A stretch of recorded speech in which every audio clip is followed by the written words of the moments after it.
PM पढ़ा दिए थे, प्राइम मिनिस्टर्स, कुछ बहुत बेसिक सी बातें कॉन्स्टिट्यूशन के बारे में बताई थी, संविधान के बारे में। आज बहुत सारे लोग तो बुक्स ही नहीं लाए होंगे, कोई बात नहीं। कल से अपनी किताबें प्रॉपर रखना। अब कल से रेगुलर क्लास जैसे पिछले हफ्ते थी ऐसे ही चलेंगी। आज टॉपिक पढ़ा देती हूँ, किताब से जिसकी ज़रूरत ज़्यादा ना पड़े कल पढ़ लेंगे। एक बेसिक सा टॉपिक है और हर एक को आना भी चाहिए, राजभाषा, जिसे आप कहते हैं ऑफिशियल। पढ़ा दिया ये ऑफिशियल लैंग्वेजेस। चलो पढ़ा दिया तो बताओ ज़रा, लैंग्वेज के कौन से अमेंडमेंट कराए थे? लैंग्वेज के अमेंडमेंट कौन से कराए थे? कितनी भाषाएं मानक हैं?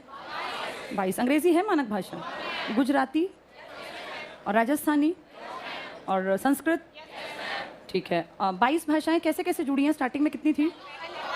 पहले कितनी थी? फिर ये 3 कौन सी थी? कोंकणी, मणिपुरी, नेपाली। चलो बहुत अच्छी बात है। कुछ लोगों का नहीं हुआ वो टॉपिक, जब आएगा तब दोबारा पढ़ा दूंगी। एक टॉपिक शायद नहीं पढ़ा होगा, पंचायती राज, ये नहीं पढ़ा है ना? चलो इसको पढ़ लेंगे, बहुत इंपॉर्टेंट टॉपिक है। छोड़ो किताब अब, क्योंकि किताब में से इसको कल या परसों पढ़ाऊंगी, आज सिर्फ बोर्ड पे समझो। इंडिया में 3 टियर सिस्टम है, 3 स्तर की सरकार। एक जिसको आप कहते हैं ये हमारी केंद्र सरकार है, हमारी सेंट्रल गवर्नमेंट है, हमारी यूनियन गवर्नमेंट है, या जिसे आप कह देते हैं हमारी संघ सरकार। एक ही नाम है ये सारी चीज़ों का। क्लास में बातचीत किसी को नहीं करनी है, मुझ तक ये आवाज़ ना पहुँचे। राज्य स्तर की सरकार, स्टेट लेवल की गवर्नमेंट। और तीसरा अब हम पढ़ेंगे जिसको कहते हैं आप, कौन से स्तर की सरकार है ये? इसको बोलते हैं लोकल सेल्फ गवर्नमेंट, यानी अपने लोकल लेवल की सरकार, लोकल सेल्फ गवर्नमेंट। ये 2 तो सब जानते हैं, फेमस है। इसमें पीएम है, राष्ट्रपति है, यहाँ गवर्नर है, राज्यपाल कह लीजिए, और सीएम है। यहाँ एमपीज़ हैं, यहाँ एमएलए हैं। इसके ऊपर क्वेश्चन बहुत ज़्यादा आते हैं, क्योंकि धीरे धीरे लोगों को ये पता चलने लग गया कि सेल्फ गवर्नमेंट की इंपॉर्टेंस बहुत ज़्यादा है। आपको पीएम नहीं जानता आप किस गाँव में रहते हैं, उस गाँव की क्या परेशानी है। आपके गाँव में सड़कें कच्ची हैं, बस नहीं आती, स्कूल नहीं है, कॉलेज नहीं है आसपास, मार्केट नहीं है, हेल्थ सुविधाएं नहीं है। इस बारे में कोई नहीं जानता सिवाय उसके जो उन परेशानियों से जूझ रहा है। और इसीलिए हमारे देश में तीसरे स्तर की सरकार की ज़रूरत फील हुई कि एक ऐसा स्तर भी तो बनाओ जो वहीं के वहीं लोगों की बातों को समझ सके। पीएम को हम कहें जी हमारे सोनीपत के फला गांव में बिजली कम आती है, तो पीएम को क्या पता? और ये सीएम को भी नहीं पता, क्योंकि आपके किसी भी राज्य में अगर आप उठा के पढ़ेंगे तो 6000 गाँव भी हैं, 10,000 गाँव भी हैं, 15,000 गाँव भी हैं। अब सीएम एक एक गाँव के बारे में कैसे जानेगा? लेकिन हर गाँव में रहने वाले लोग जो पंचायत का निर्माण करते हैं, उन्हें तो पता है ना हमें क्या दिक्कत है, यहाँ बिजली की, रोड की, या कैसी दिक्कत है। इसीलिए तीसरे स्तर की सरकार का कॉन्सेप्ट आया। कॉन्सेप्ट ये बहुत पहले था, आपके संविधान के एक भाग, टोटल भाग कितने हैं संविधान में? 22। इसके बहुत पहले से लिखा हुआ था भाग 4 में। भाग 4 आपका आर्टिकल 36 से लेके 51 तक की बात करता है। टोटल 22 भाग हैं और 395 आर्टिकल्स डिवाइडेड हैं। भाग 4 में 36 से 51 के बीच के आर्टिकल्स लिखे हैं, जिसमें आर्टिकल नंबर 40 कहता था हर जगह पंचायत का गठन करना चाहिए। हर गांव में, हर राज्य में पंचायत का गठन करना चाहिए, यानी पंचायत होनी चाहिए। लेकिन इस पे किसी ने ध्यान ही नहीं दिया। क्यों? क्योंकि इस भाग में लिखी बातों को मानना न मानना मन मर्जी है, जबरदस्ती नहीं है, मन मर्जी है। मन मर्जी में आधे लोग काम करते हैं, आधे नहीं करते। अब आपकी स्टेज में पढ़ना ना पढ़ना आपकी मन मर्जी है, नहीं पढ़ना मत पढ़ो, कोई ज़बरदस्ती नहीं है ना। लेकिन एक पहली क्लास का बच्चा कैसे कह सकता है कि मैं नहीं पढ़ूंगा? उसको पीट के भी पढ़ाया जाता है। जब बड़े हो जाते हैं ना तो ये माना जाता है कि अपने आप ही अकल इतनी आ गई होगी कि मेरे लिए क्या अच्छा है। वैसे भी आपका देश तो 18 साल में आपको इतना लायक समझता है कि आप अपने ऊपर कौन राज करेगा इसका डिसीजन ले पाएँ। तो आपका अपना जीवन तो बहुत छोटा है उसके सामने। मनमर्जी चलेगी जिस काम में, उसमें आधे लोग काम करेंगे और आधे लोग काम नहीं करेंगे। अब यहाँ सब नहीं पढ़ रहे। जिसको ये समझ है कि मेरा भविष्य बन रहा है वो तो पढ़ लेगा। वो जो मूर्ख है जिसको आगे जाके कुछ करना ही नहीं है, जिसका भविष्य सब ने एक तरह से ना बेचारगी वाला, वो भी यहीं बैठे हैं। इनमें से बहुत लोग ऐसे ही हैं। आधे लोग पढ़ रहे हैं, आधे नहीं पढ़ रहे, ध्यान दे रहे हैं फिर भी नहीं पढ़ रहे। ये मनमर्जी कभी 100% गारंटी नहीं लेती कि काम ठीक होगा ही होगा, बेशक काम अच्छा हो। इसीलिए पंचायत का गठन मनमर्जी होने के कारण कुछ राज्यों ने तो कहा कि हम बना देंगे अपने राज्य में, कुछ ने कहा हमें क्या जरूरत है, मनमर्जी है नहीं बनाते। और इसीलिए बहुत सारे राज्यों ने इस पर काम ही नहीं किया। एक डायरेक्शन दी गई थी आर्टिकल 40 में। इस डायरेक्शन के लिए आपके देश की सरकार ने 1957 56-57 में एक आदमी था बलवंत राय मेहता, इसको कहा सर आप जो है थोड़ा एक बताइए कैसे क्या करें, देश के जितने राज्य हैं कैसे बनाएं पंचायत, कैसे इलेक्शन होगा। तो ये पढ़ा लिखा आदमी था, इसने एक रिपोर्ट तैयार की और वो रिपोर्ट 2 साल बाद लागू हो जाएगी। इसने अपनी रिपोर्ट में कहा किसी भी राज्य में अगर पंचायत का गठन करना है गांव में तो 3 लेवल पे पंचायत का गठन करो। एक तो तीसरे स्तर की सरकार है ये, और इसके लेवल भी कितने बता दिए, 3। सबसे नीचे इसने कहा जितने भी गांव हैं उसमें 18 साल प्लस के जितने लड़के लड़कियां हैं हर गांव के, वो ऑटोमेटिकली उस गांव की ग्राम सभा के मेंबर बना दो। यानी कोई भी 18 साल का हुआ तो वो अपने गांव की ग्राम सभा का मेंबर बन गया, उसको कुछ नहीं करना, ये ऑटोमेटिक है। 18 प्लस के हुए और आप ग्राम सभा के मेंबर है। अब ये क्या करेगी, ग्राम सभा गांव के लिए अपनी एक पंचायत का इलेक्शन करेगी। इलेक्शन सारा प्रोसेस देखेगा राज्य का निर्वाचन आयोग, यानी राज्य का चुनाव आयोग, स्टेट इलेक्शन कमीशन। आपके देश में इलेक्शन कमीशन मेनली आप देश वाले को जानते हैं, आर्टिकल 324 के तहत आपके देश में एक इलेक्शन कमीशन है जो सारे इलेक्शन कंडक्ट कराता है। लेकिन जब इसके नाम के आगे राज्य लग गया ना तो सिर्फ ये मेन इलेक्शन किसके कंडक्ट कराएगा, पंचायत। ये एमएलए के इलेक्शन नहीं करा सकता, ना ये एमपी के कराए। देश का इलेक्शन कमीशन आपके राज्य के एमएलए एमपी के इलेक्शन भी कंडक्ट कराता है। तो जो स्टेट इलेक्शन कमीशन है इसको बस एक काम है, किसके इलेक्शन कंडक्ट करा दे, पंचायत, बाकी इसका कोई काम नहीं है बड़ा। और फिर ये पंचायत है तो शहर के भी कराएगा, वार्ड वाले। तो ग्राम सभा बनाओ, ये ग्राम सभा में सारे लोग जो कितने से ऊपर के हैं 18, ये सब मेंबर बन गए। अब जब भी इलेक्शन होगा ये वोट डालेंगे और कोई भी इंसान उसी गांव से जिसकी उम्र 21 साल मिनिमम है ये इलेक्शन में हिस्सा ले सकता है, उम्मीदवार बन सकता है। ग्राम सभा का मेंबर बनने की एज है 18 और पंचायत का मेंबर बनने की एज कितनी है, 21। ये आपके देश में सबसे छोटी उम्र है पावर में बैठने की, इससे छोटा कोई पावर में नहीं बैठा। अगर आपको एमपी बनना है तो या तो आपको 25 का होना चाहिए या 30 का, 35 का नहीं। लोकसभा है तो 25, राज्यसभा है तो 30। अगर आपको एमएलए बनना है तो आपको 25 का होना चाहिए। अगर आपको एमएलसी बनना है तो आपको 30 का होना चाहिए। अगर आपको प्रेसिडेंट ऑफ इंडिया बनना है तो 35 का, वाइस प्रेसिडेंट ऑफ इंडिया बनना है तो भी 35 का, आपको गवर्नर या राज्यपाल बनना है तो भी 35 का। तो यहाँ आप देख रहे हो सबसे छोटी उम्र 25 साल की है। पीएम और सीएम भी 25 में ही बन सकते हैं। 25 से नीचे किसी उम्र में ना पीएम बन सकते ना सीएम बन सकते। आज तक आपके देश में यंगेस्ट पीएम 40 साल का बना था, बन कितने का भी सकता है, 30 का, लेकिन बना है आज तक 40 का। तो देखो 25 से छोटी उम्र आपको कहीं नहीं मिली, ना राज्य में ना देश में। सबसे छोटी उम्र है पंचायत का मेंबर बनने की। कितनी उम्र रखी गई है, 21 साल। ये मिनिमम एज है, आप जितने पढ़ेंगे सब 25, 30, 35 के पढ़ेंगे, ये 21 साल का। तो पहले ग्राम सभा का मेंबर बनो 18 होते ही, फिर आपको 3 साल हो गए और आपकी इच्छा है इलेक्शन लड़ने की तो आप किसके मेंबर बन सकते हैं, पंचायत। पंचायत के इलेक्शन में हिस्सा लेंगे सारे ग्राम सभा के जितने लड़के लड़कियां जिनकी एज कितने से ऊपर है, 18 प्लस। पंचायत का इलेक्शन कौन कंडक्ट कराएगा, राज्य का इलेक्शन कमीशन, देश वाला नहीं आएगा क्योंकि उसको बहुत काम है। पंचायत का इलेक्शन कंडक्ट हुआ, 21 साल के लोग जो थे उन्होंने 21 से ऊपर वाले हिस्सा लिया। अब पंचायत चुनी गई, एक सरपंच और बाकी कहीं पे 4 कहीं पे 7, जैसे 5 से बना है पंचायत। लेकिन बड़े बड़े गांव वालों ने कहा भाई 5 से हमारा काम नहीं चलता, हमारे यहाँ बहुत दिक्कतें आती हैं, तो कह दिया 7 बना लो, 9 बना लो, 11 बना लो, 13 बना लो, 15, जितना मन करे। ये हमेशा इवन नंबर नहीं रखना, ऑड रखना है, क्योंकि किसी बात पे जब ये आपस में बहस करेंगे ना तो एक तरफ का पलड़ा भारी होना जरूरी है, उसी की बात तो सुनी जाएगी। अब मान लो 4 पंच हो, टोटल 4 ही हो, सरपंच पंच, 2 एक बात कह रहे हैं, 2 एक बात, तो मामला निपटेगा ही नहीं। 5 होते ही कोई 3 तो एक तरफ जाएंगे, या 7 हैं तो 4 और 3 बन जाएंगे।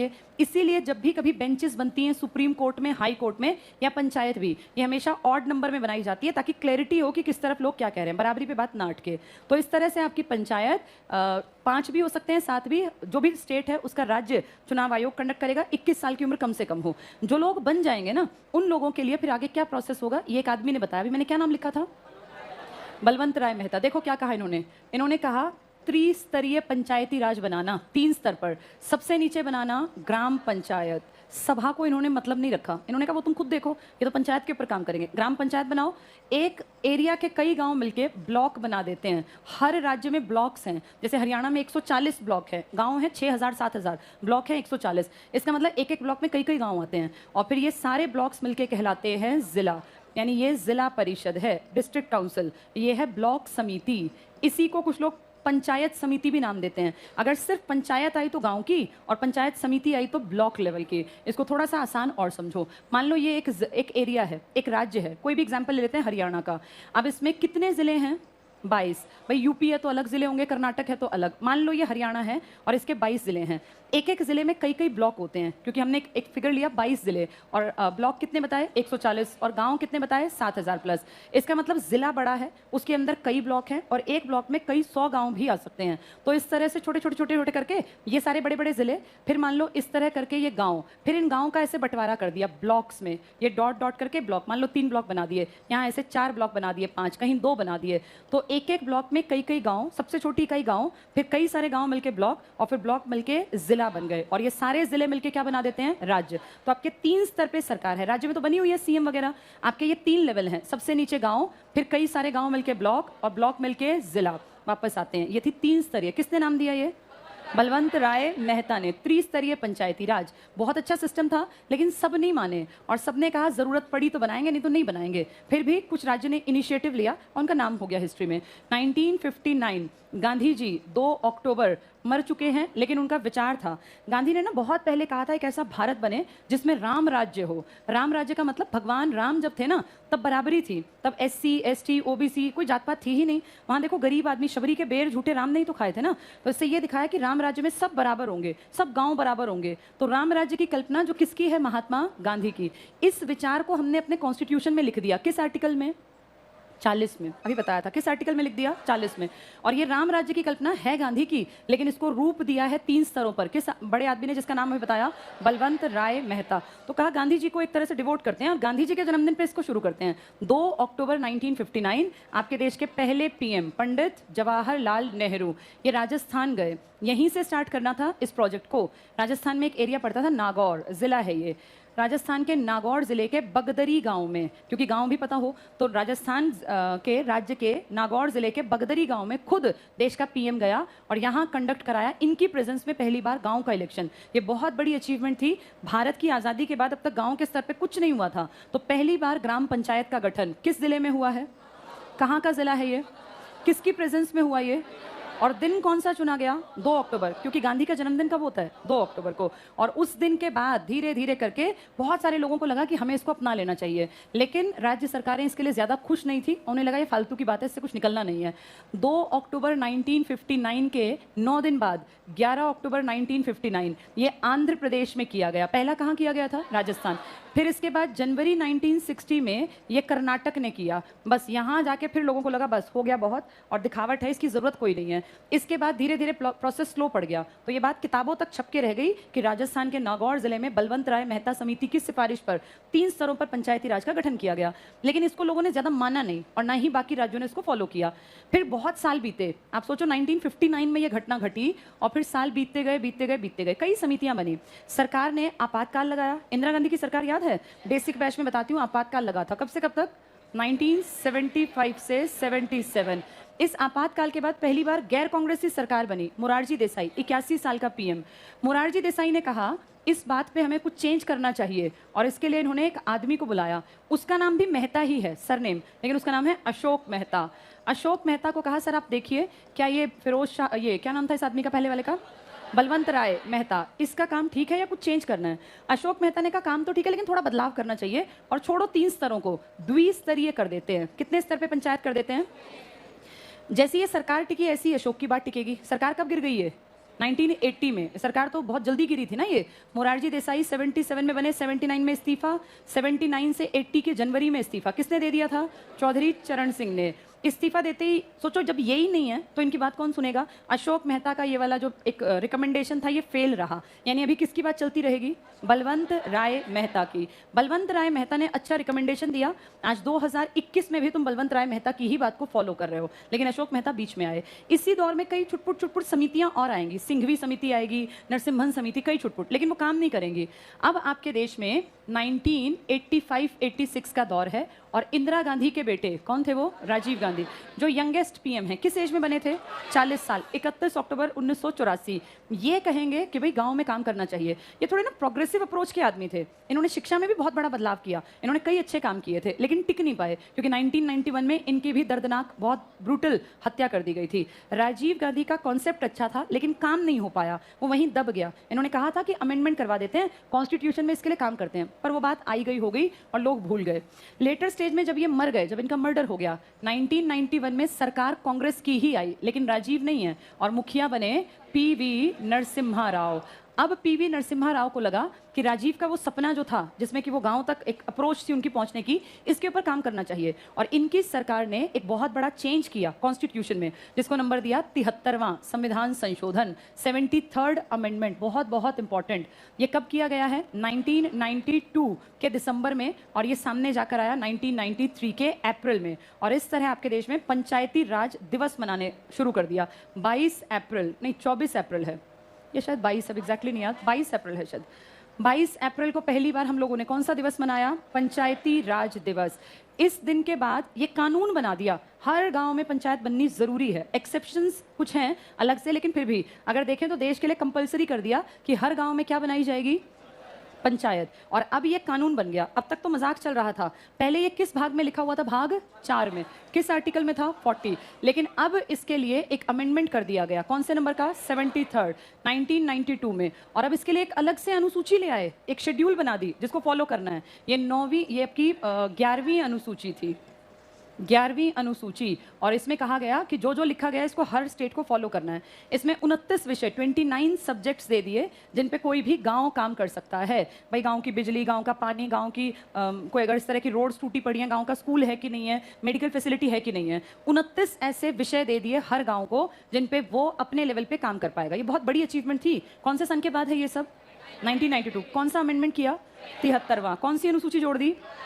और आर्टिकल 243, जो पहले बस 243 था, इसके आगे ए से लिख के ओ तक पहुंचा दिया। आर्टिकल 243 ए, 243 बी, सी, डी, ई, एफ, ऐसे करते करते कुल कितने हो गए? ओ तक कितने हो जाए? 15।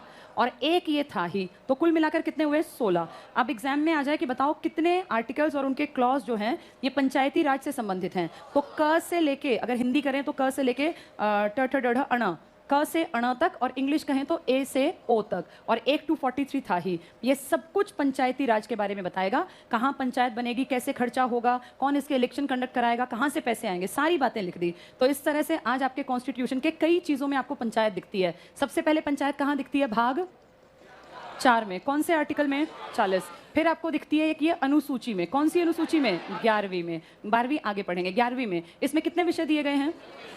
29 टॉपिक्स पे ये काम करेगी। फिर आपने देखा इन्हीं आर्टिकल्स में आगे कौन सा आर्टिकल था? 243। यहाँ जाके क्या किया? 243 ए से लेके 243 ओ तक कितने हो गए? ये 15। और एक पीछे क्या था? 243, 16 आर्टिकल्स यहाँ। तो ये सारी चीज़ें संविधान में बदलाव करके की गई। पहले 40 को मानना ना मानना हमारी मर्जी थी और हम मानते नहीं थे, जबकि रिकमेंडेशन 50s की है। अब जाके ये कानून बना। मैंने आपको शायद एक दिन बताया भी था, 2 चीज़ें होती हैं, एक होता है निर्देश और एक होता है आदेश। निर्देश किसे कहते हैं? इंस्ट्रक्शंस। जैसे आर्टिकल 40 ने हमें क्या दे रखी थी? इंस्ट्रक्शन। क्या बना लो अपने यहाँ? पंचायत।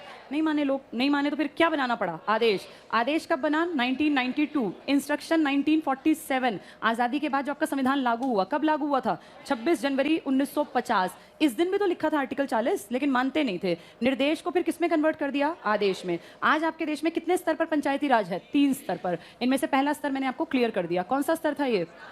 ग्राम पंचायत। एक एरिया के बहुत सारे गांव मिल जाते हैं तो क्या बन जाता है? ब्लॉक। इसलिए इससे ऊपर क्या होती है? ब्लॉक समिति। इसी का एक नाम क्या बताया? पंचायत समिति। आंचलिक समिति भी इसी को कहते हैं, पंचायत समिति। इन सब के इलेक्शंस होते हैं। और तीसरा क्या है? जिला परिषद। ये सबसे बड़े लेवल पर, ये सब गांव के लोगों के लिए काम करते हैं। गांव का स्तर सबसे नीचे, फिर कई सारे गांव इकट्ठे होकर ब्लॉक। एक एग्जांपल देती हूँ। मान लीजिए कहते हैं ब्लॉक का डेवलपमेंट करना है। आपने बीडीओ का नाम सुना है? Block development officer. पोस्ट होती है ये बीडीओ की, अफसर होते हैं ये, बड़े रैंक माने जाते हैं, बीडीओ अधिकारी है। ब्लॉक डेवलपमेंट ऑफिसर के अंडर ढेर गाँव आते हैं। मान लो किसी ब्लॉक में 25 गाँव हैं या कहीं 250 गाँव है, डिपेंड करता है आबादी कितनी है। तो ये सारे गाँव इसके पास है। इसको उन सारों में रोड्स हैं कि नहीं है, वहाँ कनेक्टिविटी है कि नहीं है, इंफ्रास्ट्रक्चर है, स्कूल है, आसपास कॉलेज है, अस्पताल है, यूनिवर्सिटी, ये सब देखना पड़ता है। बीडीओ का काम है अपने ब्लॉक के डेवलपमेंट को ध्यान में रखना। ब्लॉक का विकास कब होगा? जब गांव का विकास होगा। गांव का विकास कौन करेगी? क्योंकि गांव के लिए नियम कौन बनाती है?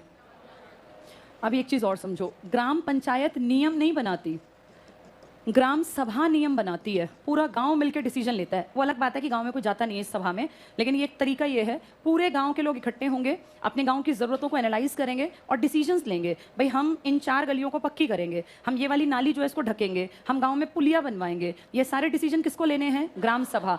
इन डिसीजंस के ऊपर काम कौन करेगी? ग्राम पंचायत। इस ग्राम पंचायत के पास पैसा कहाँ से आएगा? दो तरीके से पैसा आता है, एक इसको यूनियन लेवल से पैसा मिलता है और एक स्टेट लेवल से। इसको स्टेट भी पैसा देता है, यूनियन भी, और बहुत बार ऐसा होता है वर्ल्ड बैंक, यूनिसेफ, यूनेस्को, अगर तुमने नाम सुने हो, ये प्रोजेक्ट्स लेके आते हैं, भाई हर गाँव में हम पानी की टंकी रखवाएंगे, या हर गाँव में हम वॉशरूम्स बनवाएंगे, या हम हर गाँव में आंगनबाड़ी में 1-1 लाख रुपया लगाएंगे। तो ये सारे फायदे गाँव को मिलते हैं। गाँव को बाहर से भी एड्स मिल जाती हैं, मदद आर्थिक भी मिलती है और वैसी भी मिलती है, और स्टेट भी पैसा देता है और सेंट्रल लेवल से भी पैसा आता है। अगर मान लो हम सोचे नहीं आई मदद, कोई बात नहीं, इसके दो सोर्स हैं पैसे के, स्टेट गवर्नमेंट भी पैसा देगी और यूनियन गवर्नमेंट भी। इस तरह से ग्राम सभा प्लानिंग करती है और उस प्लानिंग को एग्जीक्यूट कौन करवाती है? ग्राम पंचायत। ग्राम पंचायत में ही एक अफसर भी होता है जिसको गाँव का सेक्रेटरी बोलते हैं, पंचायत अधिकारी, पंचायत ऑफिसर कह देते हैं इसको। ये सरकारी नौकरी है, ये कोई चुना हुआ आदमी नहीं है। ग्राम पंचायत के मेंबर्स को आप भेजते हैं चुन के, लेकिन पंचायत अफसर को कोई नहीं चुनता, ये सरकार भेजती है, जिसका काम है गांव में देखना ठीक ठाक काम चल रहा है पंचायत का कि नहीं चल रहा। कितनी बार पढ़ते हो पंचायत ने घपला कर दिया, इतने करोड़ रुपए खा गया, ऐसे पढ़ते हो, इतने लाख का गबन। ये सब पैसा कहां से आता है? यूनियन गवर्नमेंट और स्टेट गवर्नमेंट। उसमें ये लोग कई बार दिखाते कुछ हैं और निकलता कुछ है। यानी ग्राम पंचायत अगर गड़बड़ करे तो ग्राम सभा को इस बात का ध्यान रखना चाहिए कि वो ये देखे कि जब जब प्लान्स बने तो प्लान्स को एग्जीक्यूट भी किया जा रहा है या कागजों में प्लान बन रहे हैं।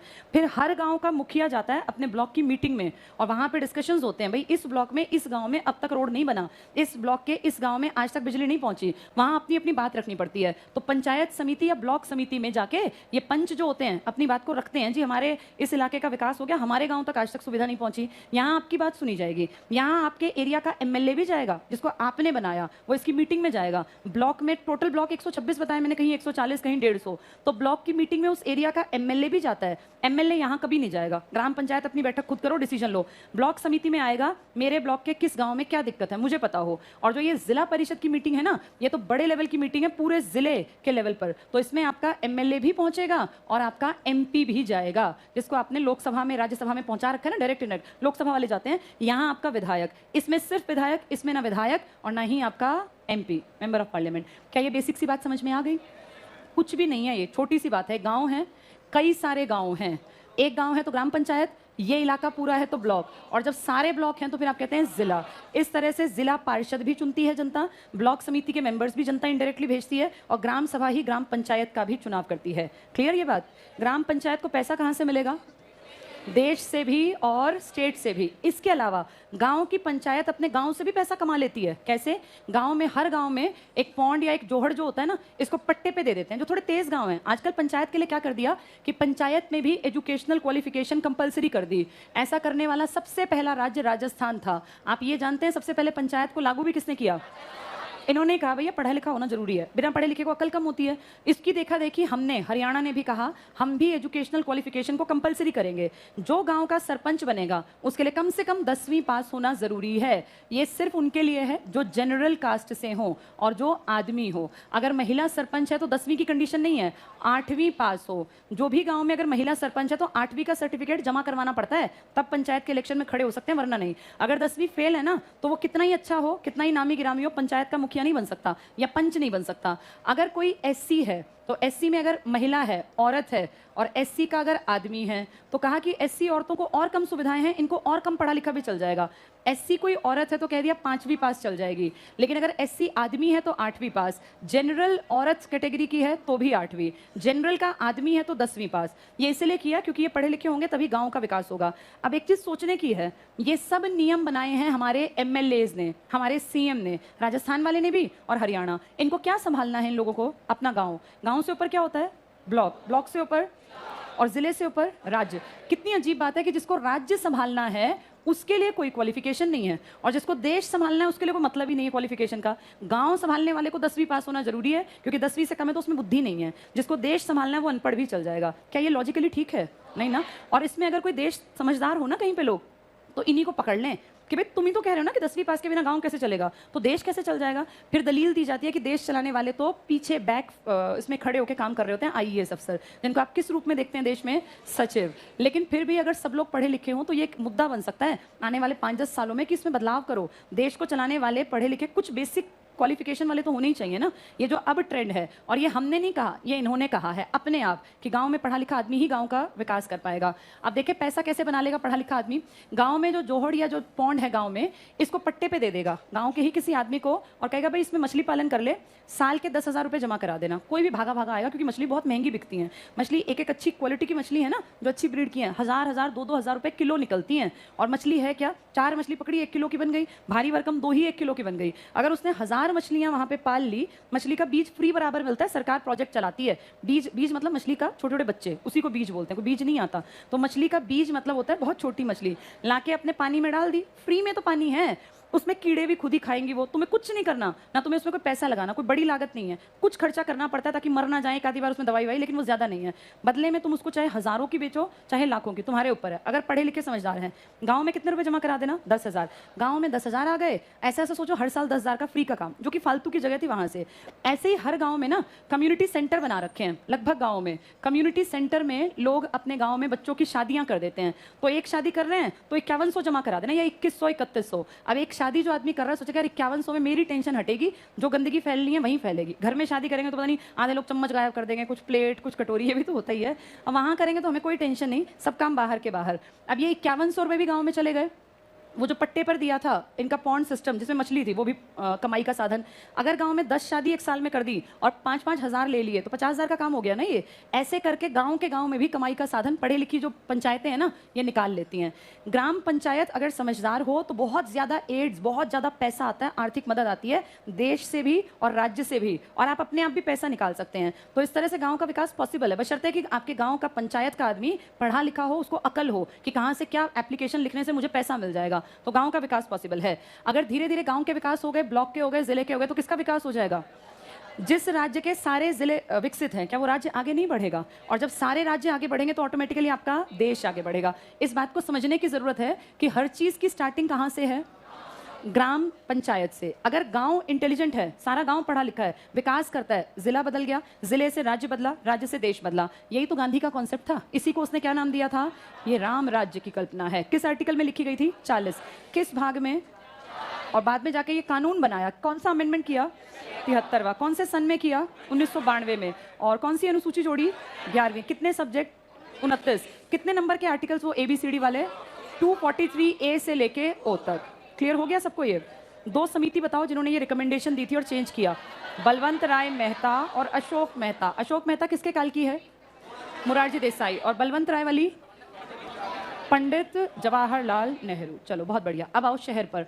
जैसे गांव शहर अपना काम करते हैं, क्या शहर भी ऐसे शासन चलाता है? शहरों में जनता चलाती है शासन। शहरों में तुम्हें CM नहीं जानता। अब मान लो इसी एरिया में जहां हम बैठे हैं, यहाँ बिजली ना आए 4 दिन, तो ये हम CM को थोड़ी कह सकते हैं जी सोनीपत के फलां जगह पे इस गली में बिजली नहीं आ रही। वो क्या करेगा? उसको क्या पता? जैसे गांव के बारे में गांव का आदमी जानता है, ऐसे किसी भी शहर को डिवाइड कर देते हैं अलग अलग वार्ड्स में। ये मान लो वार्ड हैं, एक वार्ड में जैसे मान लो 15 गली आ गई जिसमें कि 1000-2000 लोग रहते हैं, तो ward A B C D E करके ऐसे पूरा शहर डिवाइडेड है। अब इस वार्ड में से कोई एक आदमी उठेगा कि भाई मैं नगर निगम के इलेक्शन में खड़ा हो रहा हूँ। भाई तुम अगर 15 गली के लोग उसको जानते ही होंगे, तुम अगर चाहते हो तुम्हारी गली की दिक्कतों को हम बड़े लेवल पे उठाएं तो मुझे जिता देना। हर एक वार्ड में से अलग अलग आदमी बनते हैं और ये सारे आदमी बन के वार्ड में नगर निगम में पहुंच जाते हैं। अब ये नगर निगम क्या है? एक ये बहुत बड़ा कॉन्सेप्ट है, इसको थोड़ा सा सुन लो पहले, फिर वो समझ में आएगा। एक चीज़ हमने देखी थी ग्राम पंचायत। ग्राम पंचायत से ऊपर जब आते हैं ना, तो एक चीज़ होती है पंचायत, नगर पंचायत। इसके बाद बनती है नगर पालिका, नगर परिषद इसी को बोल देते हैं, और एक बनती है नगर निगम। नगर से क्या समझे? ये कहाँ बनती है सारी? शहर में। जैसे गांव में शासन करती है पंचायत, ऐसे शहर में शासन इनका चलता है। नगर पंचायत वहाँ बनती है जो गांव से ऊपर आ गया लेकिन शहर नहीं है प्रॉपर, जिसको आप कस्बा कह देते हैं। एक एग्जाम्पल अगर मैं दूँ तो गन्नौर जैसे इलाके या कोई इस तरह का इलाका जो कि प्रॉपर शहर नहीं बना लेकिन गांव से आगे बढ़ गया, इसे हम कह देते हैं कस्बा है, तो वहाँ नगर पंचायत बनती है। अगर वो थोड़ा सा और आगे बढ़ जाए, भाई सुविधाएं आ गई, मान लो बस स्टैंड बन गया, आसपास बड़ा मार्केट है, बड़े बड़े हॉस्पिटल्स हैं, सारी सुविधाएं, तो फिर वो नगर पालिका या नगर परिषद बन जाती है। और अगर उसकी आबादी बहुत बढ़ गई, बहुत सारी सुविधाएं हैं और वहाँ पर रहना बड़ा आसान हो गया, सोफिस्टिकेटेड हो गया, तो नगर निगम बना देंगे। आपके राज्य में कहाँ क्या बनेगा, ये डिसीजन आपका राज्यपाल लेगा। इससे क्या फर्क पड़ता है कि ये नगर निगम है या नगर पालिका या नगर पंचायत? इनको पैसा मिलता है देश के लेवल से या राज्य से, मेनली राज्य से, उसमें पैसे का बंटवारा इनके लेवल से किया जाता है। अगर आप नगर निगम में रहते हैं तो आपके यहाँ के जो वार्ड है ना, इनमें पैसा बहुत ज्यादा आएगा, तो डेवलपमेंट ज्यादा होगा। अब मान लीजिए किसी को कह दिया हर नगर निगम को एक बजट में 2 करोड़ रुपए दे रहे हैं हर नगर निगम को। आपके यहाँ अगर 10 नगर निगम हैं तो सबको 2-2 करोड़ मिल गए, अगर 20 हैं तो सबको 20 मिल गए। अब मान लो, आप मान लें 22 जिले हैं, एक एग्जाम्पल ले रही हूँ हरियाणा से, अगर 22 के 22 नगर निगम हो तो कितने रुपए आ गए? 22 गुणा 2, 44 करोड़ रुपए आ गए। विकास करना आसान है। अब मान लो नगर निगम सिर्फ एक है तो कितने रुपए आएंगे? विकास से फर्क पड़ता है, लेकिन ये अपने हाथ में नहीं है। ऐसे तो सभी कहते हैं मैं नगर निगम बनूंगा, ये कौन डिसाइड करेगा? आपके राज्य का राज्यपाल। राज्यपाल भी कंडीशंस देखता है, जहां की आबादी 7 लाख लिखित में है, वैसे 15 लाख कोशिश करते हैं इससे ज्यादा हो, 7 लाख से ऊपर कूद जाती है ना आबादी किसी भी जिले की, तो उसमें कोशिश करते हैं क्या बना दे? नगर निगम। पर अब भारत की आबादी इतनी स्पीड से बढ़ रही है कि सब 7 लाख के पहुंच गए, तो कहा भाई ऐसे तो सारे बनाने पड़ेंगे। फिर कहा कि ठीक है, लिखा रहने दो 7 लाख, लेकिन बनाएंगे उसको जिसकी कम से कम आबादी 10 से 15 लाख के बीच में हो, वहां बनाएंगे नगर निगम, अदरवाइज रखेंगे नगर पालिका, नगर परिषद, और बहुत छोटा है तो नगर पंचायत। ये ग्राम पंचायत से बड़ी है, ये इससे बड़ी है, और सबसे बड़ी का नाम क्या है? नगर निगम। अगर इंग्लिश में इनके नाम देखें तो इनको बोल देते हैं म्यूनिसिपैलिटीज, म्यूनिसिपैलिटीज, और एक को बोल देते हैं municipal corporation, municipal corporation. Corporation सबसे बड़ी है, मतलब क्या है? ये नगर निगम, और ये म्यूनिसिपैलिटी क्या है? नगर पालिका। ज्यादा पैसा खर्च करने का किसको मिलता है? नगर निगम। जो गांव नगर निगम में आते हैं ना, उनकी जमीन कई गुना बढ़ जाती है। मान लीजिए कोई नया, जैसे एक एग्जांपल देते हैं, गुड़गांव में मान लीजिए जब बना होगा, तो जो इसके आसपास के गांव इसके अंडर पड़ते हैं ना, एक तो मेन शहर होता है, कोई भी शहर मेन शहर होता है, फिर उसके आसपास के गांव भी तो होते हैं। जिन जिन गांवों की जमीन नगर निगम में आ गई, ये करोड़ों के भाव निकलेगी। तो जो गांव नगर निगम का हिस्सा बन जाता है, आप देखना उसके आसपास प्लॉट कटने लगते हैं, वहां नई नई कॉलोनीज बसने लगती हैं, उस एरिया का विकास बहुत ज्यादा होता है, जो किसका हिस्सा बन जाता है? नगर निगम का। कई बार ऐसा होता है नगर निगम के ये लास्ट गांव, इससे अगला गांव सिर्फ 1 किलोमीटर दूर है, लेकिन नगर निगम वाले की जमीन की कीमत बढ़ेगी और 1 किलोमीटर बाद वाले की कीमत नहीं बढ़ेगी। तो नगर निगम में सरकार अच्छी सड़कें, अच्छे पानी की फैसिलिटी, सारी चीजें, बिजली, सब कुछ पहुंचाएगी। इसलिए हर राज्य में कोशिश करता है, हर शहर, कि अगर मेरी आबादी 10 से 15 लाख के बीच में पहुंच गई तो मुझे क्या बना दिया जाए? नगर निगम। हर जगह नगर निगम अलग अलग हैं। क्या ये बात समझ में आ गई? अब इस नगर निगम को चलाने के लिए ही मैंने अभी ड्रॉ किए थे, क्या बनाए थे वो? वार्ड। हर एक वार्ड से एक सदस्य जाता है चुनकर, ये ढेर सारे सदस्य हो जाते हैं। फिर यहाँ पे एक आदमी मुखिया बनता है, जिसको हम कहते हैं नगर निगम का ये मेयर बन गया। जैसे गांव में सरपंच होता है ना, ऐसे नगर निगम में क्या बनता है? मेयर। और मेयर पूरे एरिया, पूरे जिले की प्रॉब्लम्स को सॉर्ट आउट करता है, जगह जगह मीटिंग्स में जाता है। मेयर बनना एक पावरफुल पोजीशन मानी जाती है एंट्री की राजनीति में। तो जो यंग उभरते बहुत बार लड़के हैं ना, और लड़कियां, जिनके माँ बाप की अच्छी पैठ होती है समाज में, देखना वो बहुत बार एमएलए एमपी की एंट्री में ये पहली स्थिति मान लो, अगर आप मेयर बन पाते हैं। जैसे गांव में सरपंच जो बन गया तो उसको थोड़ा सा तो अलग लोग कहते हैं सरपंच है ये, चाहे माने ना, लेकिन उस पोजीशन की वैल्यू है। ऐसे ही शहर में किसकी वैल्यू है? मेयर की। तो मेयर शहर का मुखिया हो गया नगर निगम का, और इस तरह से गांव में पंचायत का मुखिया हो गया सरपंच। इसको भी पैसा मिलेगा खर्चे का, सारे का सारा कौन देगी? राज्य सरकार। शहर में पैसा केंद्र सरकार नहीं देती, केंद्र सरकार गांव में पैसा देती है, इसका सारा खर्चा राज्य देगा। और आप कभी भी बजट पढ़ोगे ना, बजट में करोड़ों रुपए हर साल दिए जाते हैं नगर निगम को।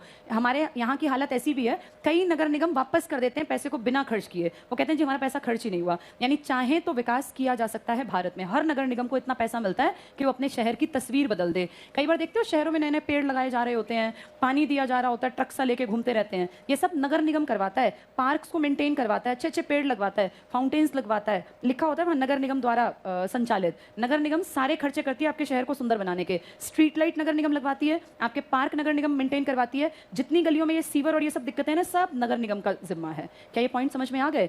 नगर निगम के लिए भी आपने एक अमेंडमेंट किया। आपने गांव के लिए कौन सा अमेंडमेंट किया था? गांव के लिए 73वां था ना, 73rd।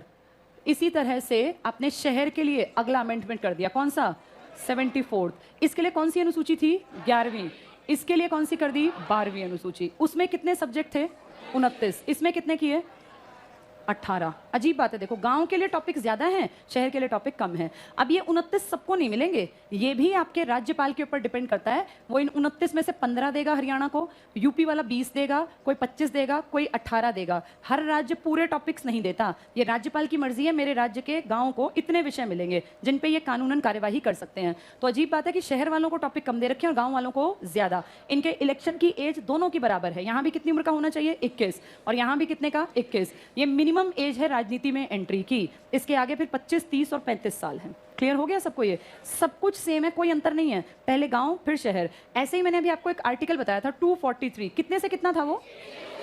ए से लेके ओ तक। इसके आगे जो आर्टिकल्स है ना वो सारे इसके हैं, यानी शहरी स्वशासन के आर्टिकल 243 ओ के आगे स्टार्ट होके और जब तक जितने लिखे हुए हैं वो सारे इसी के हैं। जहाँ 244 स्टार्ट नहीं होता तो वो सारे किसके जाएंगे? शहरी। और गांव के कितने हैं? 243 ए से लेके ओ। ये पेपर में आते हैं, ये वाले कोई नहीं पूछता। इसके ऊपर भी क्वेश्चन कम बनते हैं, इसके ऊपर ज्यादा, पर याद दोनों रखने चाहिए। हमने पंचायती राज को डिटेल से समझ लिया। बताओ किस आर्टिकल में है पंचायती राज?